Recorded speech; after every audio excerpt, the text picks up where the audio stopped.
তোমরা সবাই কেমন আছো? আরও একটা ব্লগে তোমাদেরকে অনেক অনেক স্বাগত। আবার চলে এসেছি নতুন একটা ব্লগ নিয়ে।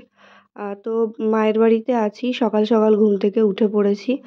আর ছেলেকে ঘুম থেকে তুলেই ওকে একটু খাইয়ে দিয়ে তারপরে ওর যে মেডিসিন ছিল সেগুলো খাইয়ে দিলাম। এটা যেটা খাওয়ালাম এটা হচ্ছে ওর সর্দি কাশির ওষুধ, ওর একটু হালকা ঠান্ডা লেগেছে, ওই জন্য এইটা খাইয়ে দিলাম, ওর যে ওষুধটা চলে আর কি।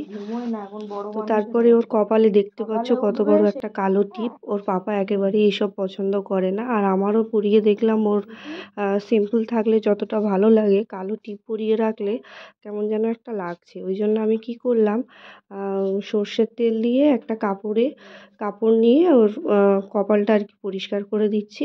এরপরে স্নান টান করাবো, ওকে রেডি করাবো। তো আজকেরে যাব পিসির বাড়ি, বলেইছিলাম। তো পিসির বাড়ি যাব, ওই জন্য ওকে একটু রেডি করে নেব এবার আস্তে আস্তে।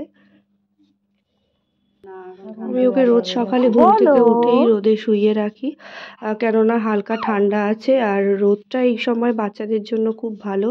ও হওয়ার পরপরই ওর জন্ডিস ধরা পড়েছিল, তা অনেকটা এই সানলাইটে দিয়েই, অনেকটা না পুরোটাই সানলাইটে দিয়েই কমে গেছে। তো ওর মাথায় একটু হালকা তেল দিয়ে দিল আমার মা, তারপর ওর সাথে আমি একটুখানি খেলা টেলা করছি আজকে আর কি। মায়ের বাড়িতে গেলে তেমন কোনো তো কাজ থাকে না, আর যেহেতু আজকে সপরিবারে ইনভাইটেড আছি পিসির বাড়ি, ওই জন্য সকালবেলা সবাই বেশ ফ্রি ছিলাম, ওর সাথে সময় কাটালাম। তারপরে ও ঘুমিয়ে পড়েছিল, আর টিপটাও দেখছো পুরো পরিষ্কার করে দিয়েছি। আর ওর হাতের নখগুলো অনেক দিন থেকেই খেয়াল করছি বেশ বড় হয়েছে, আর তার মধ্যে কালো কালো ময়লাও জমেছে। আর ও এখন হাত নিয়ে মুখে দেয় চষে, বাচ্চারা যা করে আর কি। তো ওই জন্য আমি বসেছিলাম বলে, আর ও ঘুমাচ্ছিল, জেগে থাকলে তো কাটাই যাবে না নখ, ওই জন্য নেল কাটার দিয়ে খুব সাবধানে ওর নখগুলো কাটতে বসে গেলাম। অন্য সময় তো জেগে থাকে, আর সেরকমভাবে বাড়িতে থাকলেও সময় হয় না, যেহেতু মার বাড়িতে আছি বসে আছি, তো দেখলাম ঘুমাচ্ছে, ওই জন্য নখগুলো কেটে দিলাম। আর বাচ্চাদের সব সময় নখ বেড়েই যায়, কাটার পর কিছুদিন পরই ওদের নখ খুব তাড়াতাড়ি বেড়ে যায়, ওই জন্য বেড়ে গেলেই সঙ্গে সঙ্গে কেটে দেওয়াই ভালো, নাহলে ওই নখ নিয়ে মুখে দেবে আর এতে পেট খারাপ, পেট ব্যথা, নানা রকম বুঝতেই পারছো। তো যাই হোক, আমি নখ টোক কেটে নিলাম। তারপরে ও ঘুম থেকে উঠে পড়েছিল, নড়াচড়া করছিল। তো একটা হাতে সবে আমার কাটা কমপ্লিট হয়েছিল, আর একটা হাত কাটবো, নখটা কাটবো, তার পরেই ও উঠে পড়লো। তো উঠলেই তো ছটফট করতে থাকে, তো বাচ্চাদের যা হয় আর কি। তো সেই জন্য আমি আর রিস্ক নিলাম না, চেষ্টা করছিলাম তাও কাটার, কিন্তু ও যা করছিল ও আবার কোথায় কেটে কুটে যাবে, ওই জন্য আর বেশি রিস্ক নিলাম না। তো নখটা কেটে ফেলেছি, দেখতেই পাচ্ছ একদম পরিষ্কার হয়ে গেছে, যেরকম বড় বড় হয়েছিল। তো একদম ফ্রেশ হয়ে গেছে, পুরো হাত পরিষ্কার করে কেটে দিয়েছি। এবার ওকে স্নান টান করিয়ে রেডি করব। তো আমার মা ওকে তাড়াতাড়ি স্নানটা করিয়ে দিল, যেহেতু বেলা হয়ে যাচ্ছিল। আর স্নানটা করানোর পরেই ওকে রোদে রেখেই গা মোছাচ্ছিলাম যাতে ঠান্ডা লাগে, ঠান্ডায় অলরেডি তখনও কাঁপছিল।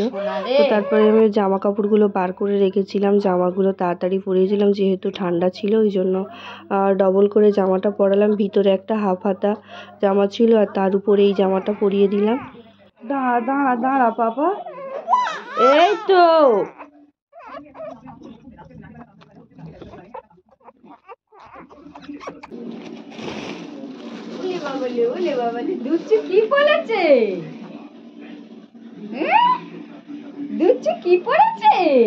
তারপরে ওকে একটু জনসনসের বেবি ক্রিম ছিল, ওটা একটুখানি মুখে মাখিয়ে দিলাম। বাচ্চাদের জন্য ওই জনসনসের ক্রিমটাই সব থেকে বেস্ট। যেহেতু একটু বাইরে নিয়ে যাচ্ছি, তাই জন্য আগেকার দিনের দিদিমারা বলে যেহেতু বয়স্ক লোকেরা নজর লাগে, ওই জন্য পায়ের তলায় একটা কালো টিপ আর মাথাতে একটা টিপ, মানে কপাল থেকে একটু দূরে একটা কালো টিপ পরিয়ে দিলাম। কপালে আর পরালাম না, কপালে পরালে মুখটা যেন কেমন ঘেটে ঘেটে যায়, ভালো লাগে না দেখতে। আর এমনি অনেকেই বলে ছেলেদের টিপ না পরানোই ভালো, কিন্তু আমি প্রায়শই পরিয়ে থাকি, কিন্তু আজকে পরালাম না। তো এবার ও প্রায় রেডি হয়ে গেছে, এবার আমি রেডি হব, হয়ে চটপট সেখানে চলে যাব। তো বন্ধুরা, তোমরা দেখলে আমি বাচ্চাকে পুরো রেডি করে নিয়েছি, এবার যাব সেখানে, আর সেটা দেখাবো অবশ্যই পরের ভিডিওতে, যে আমার পিসির বাড়িতে গিয়ে আমি কি করলাম, কি খেলাম, কি হলো, কি আনন্দ করলাম, সব কিছু আমি বেরিয়ে পড়েছি, সেখানে যাব। নেক্সট ব্লগে তোমাদের সবটা দেখাবো।